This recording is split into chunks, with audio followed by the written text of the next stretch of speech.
সাম্প্রতিক আলাস্কা সফরে ভ্লাদিমির পুতিনকে একটি ব্যক্তিগত চিঠি পাঠিয়েছেন মেলানিয়া ট্রাম্প। তাতে তিনি ইউক্রেনীয় শিশুদের দুর্দশার কথা তুলে ধরেছেন এবং যুদ্ধ থেকে মুক্তি দেওয়ার মানবিক আবেদন জানিয়েছেন।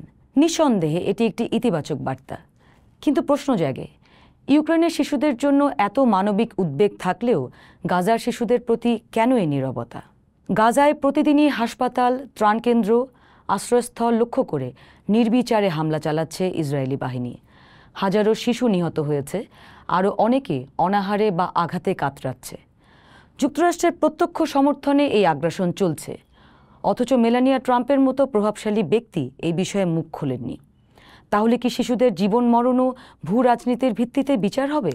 ইউক্রেনের শিশুদের কান্না যদি মায়ের মমতা জাগাতে পারে, তবে গাজার শিশুদের আর্তনাদ কি কারো কানে পৌঁছচ্ছে না? এ প্রশ্নের জবাব দিয়েছেন বিশ্বখ্যাত শিল্পীরা। মার্কিন পপ তারকা ম্যাডোনা সোশ্যাল মিডিয়ায় খোলাখুলি পোপ লিও চতুর্দশকে গাজায় যাওয়ার আহ্বান জানিয়েছেন। তিনি লিখেছেন, বিশ্বের সব শিশু আমাদের সন্তান। দেরি হওয়ার আগে গাজায় যান এবং তাদের পাশে দাঁড়ান। এক জননী হিসেবে তিনি গাজার শিশুদের বাঁচানোর আবেদন করেছেন। এমনকি নিজের ছেলের জন্মদিনের সঙ্গেও এই মানবিক আহ্বানকে যুক্ত করেছেন। আয়ারল্যান্ডের বিখ্যাত ব্যান্ড ইউ2-র ভোকালিস্ট বোনো জানিয়েছেন স্পষ্ট অবস্থান। তিনি শুধু হামাস নয়, ইসরায়েলের প্রধানমন্ত্রী নেতানিয়াহুকেও সমালোচনা করে বলেছেন, আমরা সেই ফিলিস্তিনিদের পাশে আছি যারা শান্তি ও সহাবস্থানের পথ খুঁজছে। একইভাবে অভিনেত্রী অ্যাঞ্জেলিনা জোলিও বহুবার বলেছেন, যুদ্ধের সবচেয়ে বড় শিকার হচ্ছে শিশু, যারা কোনো পক্ষ নেয় না অথচ শাস্তি পায়।